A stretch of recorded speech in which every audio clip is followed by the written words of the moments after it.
आपका वोट आपकी ताकत। वोट जरूर डालें। इलेक्शन से जुड़ी हर खबर तक ऐप पर डाउनलोड कीजिए तक app. In association with Kutumb app. अनेक ग्रुपों से पाइए छुटकारा, आपके संगठन का अपना ऐप कुटुंब ऐप। जिस समय की घटना हुई होगी ब्लास्ट, उसी के आसपास हमें और वो सब लोग एक गाड़ी में बैठ करके डिफेंस की ऑफिस में गए थे। वहां पर टेरिटोरियल आर्मी की कोई बहुत ट्रेनिंग थी। अगर मैं आतंकवादी हूं तो वो भी आतंकवादी होंगे। देखिए, ये भाषा इसलिए बदली है कि हमारे बाबा मुख्यमंत्री को समझ में नहीं आ रहा। आज जब मैं अखबार उठा करके देखा हूं, वैसे तो बाबाओं के नाम बड़े अलग अलग तरीके से लिए जाते हैं। अयोध्या में जाओ तो कोई दूसरे बाबा मिल जाएंगे, आप मथुरा वृंदावन में जाओगे तो बड़े बड़े नाम दिए जाते हैं। आज एक प्रतिष्ठित अखबार ने कहा है कि हमारे उत्तर प्रदेश के मुख्यमंत्री बुलडोजर बाबा हैं।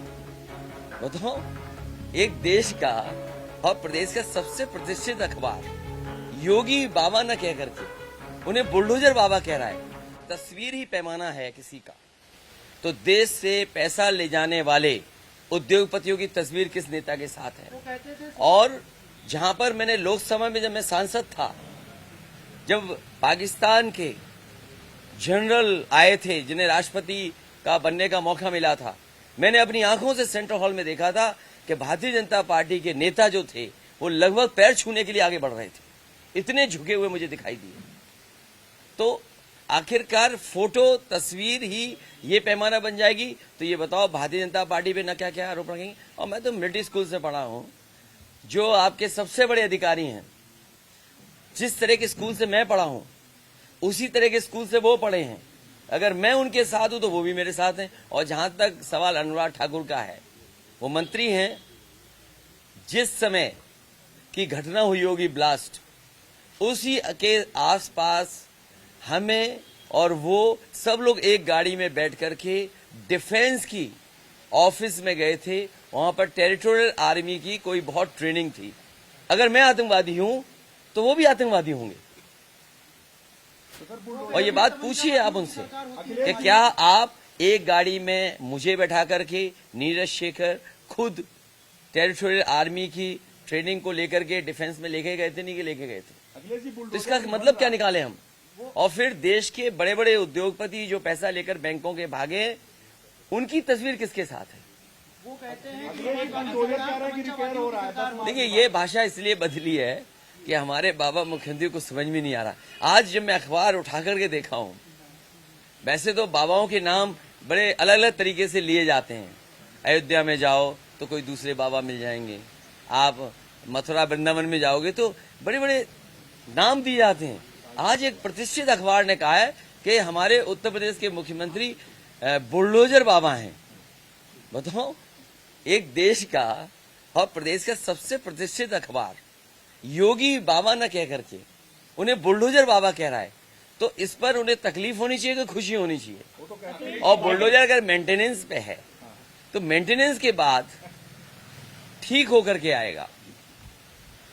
तो क्या मंत्री पुत्र जिसने किसानों के ऊपर जीप चढ़ाई थी, क्या बुलडोजर उधर जाएगा कि नहीं जाएगा? बुलडोजर लखीमपुर जाएगा कि नहीं जाएगा? और एक माफिया क्रिकेट खेल रहे थे, इनाम उन पर 25,000 है, क्या वही बुलडोजर उधर जाएगा कि नहीं जाएगा? और फिर आप पता करिए, पहले मुख्यमंत्री होंगे जो जेल में जाकर के कॉफी, चाय, ड्राई फ्रूट, नाश्ता माफियाओं के साथ किए और 3 घंटे गुजारे उन्होंने बनारस जेल में। क्या माफियाओं के साथ 3 घंटे गुजारे कि नहीं गुजारे, ये बताओ आप। किससे मिलने गए थे आप, इसका खुलासा? ये मुझे जानकारी नहीं है। अगर मुझे सीसीटीवी रिकॉर्डिंग मिल जाए तो शायद मैं बता सकूंगा कि किसके साथ 3 घंटे उन्होंने गुजारे थे, चाय, नाश्ता, ड्राई फ्रूट खिलाए थे। और मैं एक एक पत्रकार को जानता हूं, उनके चेहरे से पढ़ सकता हूं। आपको पता है लेकिन आप बताओगे नहीं। सर, आप बुलडोजर की बात करते हैं। भाजपा सरकार में ऐसी बहुत सारी जगह हैं जहां बुलडोजर नहीं पहुंच पाया। सरकार में आने के बाद क्या अखिलेश यादव उस बुलडोजर को उधर? देखिए, ये चुनाव इसलिए है कि प्रदेश कानून से चले, नियमों से चले, संस्थाएं मजबूत हों। समाजवादी पार्टी की कोशिश होगी कि संस्थाएं मजबूत हों, संस्थाएं अच्छी हों। हम संस्थाओं को हटाकर के कोई नया राज नहीं ला सकते क्योंकि हम लोकतंत्र में रह रहे हैं। इसीलिए मैंने कहा ये उत्तर प्रदेश का चुनाव देश का सबसे बड़ा चुनाव होने जा रहा है, क्योंकि इस चुनाव के बाद लोकतंत्र बचेगा कि नहीं बचेगा। लोकतंत्र बचाने का चुनाव है, संविधान बचाने का चुनाव है और उत्तर प्रदेश को खुशहाली के रास्ते पर ले जाने का चुनाव है। और इनके झूठे लोगों को सोचो, बेंगलोर तो लखनऊ, सैफई, इटावा से बहुत आगे है। एक बेंगलोर के सांसद आए और एक्सप्रेसवे जैसे ही चले उन्होंने बाबा योगी जी को धन्यवाद दिया। बताओ, बेंगलोर से आए और झूठ बोला करके यहाँ पर। सर तीसरा चरण जो है, तीसरे चरण में पिछली बार कि आपने अपने सुने और बीमार पिता को भी इस लड़ाई में उतार दिया क्योंकि आपको हारने का डर है। देखिए, बीजेपी से आप कंफ्यूज मत होइए। बीजेपी इसलिए कंफ्यूज नहीं हो, नेताजी हमारे साथ हैं तो उन्हें तकलीफ है, नेताजी हमसे दूर चले जाएं तो तकलीफ है। तो बीजेपी वाले ये बताएं हमें करना क्या है। बाबा मुख्यमंत्री जी से पूछूं या दिल्ली या बाहर से जो नेता थे उनसे पूछूं कि अगर नेताजी अपने क्षेत्र में जाते हैं, और एक जो नेता होता है, कोई भी नेता हो, वो कितना भी बुजुर्ग हो जाए, शायद वो राजनीति और अपनी जनता को नहीं भूल सकता। मुझे खुशी है इस बात की कि नेताजी जिस क्षेत्र से पढ़े, जहां उन्होंने पढ़ाया, जहां उन्होंने कुश्ती के दाव सीखे, उसी क्षेत्र में एक बार आकर के जनता से अपील की। ये हमारे लिए गर्व की बात है, सौभाग्य की बात है, और हम सभी समाजवादियों के लिए कि नेताजी इतने बड़े नेता जिन्होंने इस पार्टी को बनाया, वो एक बार समर्थन में उतरे और पार्टी के लिए वोट मांग रहे हैं। ये बीजेपी के चक्कर में मत आइए। बीजेपी वाले कभी परिवार वालों का दुख नहीं समझ सकते, क्योंकि खुद का परिवार नहीं है, इसलिए वो किसी भी परिवार वाले का दुख नहीं समझ सकते। पिछली बार सर आपको अपने गढ़ में पिछली बार बड़ी चुनौती मिली थी। इस बार क्या आपको लग रहा है कोई किसी तरह की चुनौती, और कितनी सीटें आप जीत रहे हैं आपको लगता है? देखिए, मैं जो आकलन कर सकता हूं और आकलन कर रहा हूं, मैं पहले दूसरे चरण में ही समाजवादी पार्टी ने शतक लगा दिया है। ये बढ़त होगी इसमें, और जब तक चौथा राउंड होगा दूसरी सेंचुरी लग जाएगी, और आखिरी तक जब भारत चुनाव जाएगा, आजमगढ़, गाजीपुर, बलिया, बनारस, सोनभद्र, मिर्जापुर, भदोई, उस समय आप देख लेना भारतीय जनता पार्टी के बूथों पर मक्खी मारने वाला नहीं मिलेगा। सर, जब पेंशन बहाली सेंटर का इशू है तो आप कैसे, सरकार कैसे बहाल? कौन कह रहा भाई?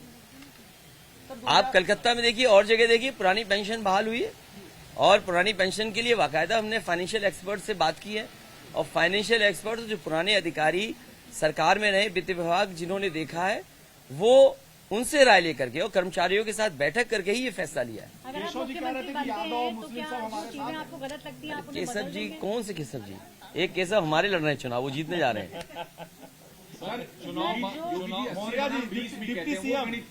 देखिए, 80 बनाम 20 हमारे बुलडोजर बाबा जी को समझ में नहीं आ रहा है।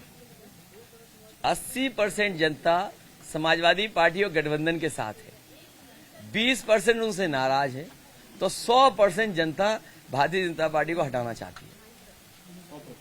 100% जनता भारतीय जनता पार्टी को हटाना चाहती है। वो 400 आप जीत रहे हैं तो 3 सीट किसको दे रहे हैं?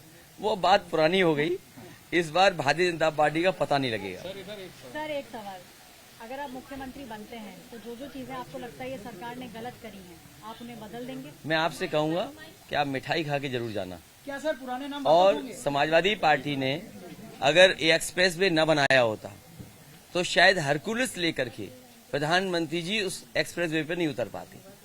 समाजवादी पार्टी की कोशिश होगी कि उत्तर प्रदेश का इंफ्रास्ट्रक्चर कैसे बेहतर हो। जिस समय कोरोना और बीमारी आई, उस समय लोगों ने ये महसूस किया कि अस्पताल, दवाई और तमाम इंतजाम हो जाते तो उनके घर परिवार लोगों की जान बच जाती। अस्पताल अच्छे बने, इंस्टीट्यूशन अच्छे बने, और आज के समय पर जो कोर्सेज, जिस तरह की पढ़ाई नौकरी दे सकती है, उस तरह का काम होना चाहिए। सर, सपा गठबंधन को क्या चुनाव के बाद किसी और की जरूरत पड़ सकती है? इस बारे में विचार करेंगे? मैंने आपसे कहा कि इस बार गठबंधन न जाने कहां कितनी सीटें जाकर के रुकेगा, किसी के सहयोग और समर्थन की जरूरत नहीं पड़ेगी। सर बीएसपी के कुछ नेता ये कह रहे हैं कि बेशक हम इस बार किंग ना बन पाए, लेकिन चुनाव के बाद हम किंग मेकर की भूमिका में।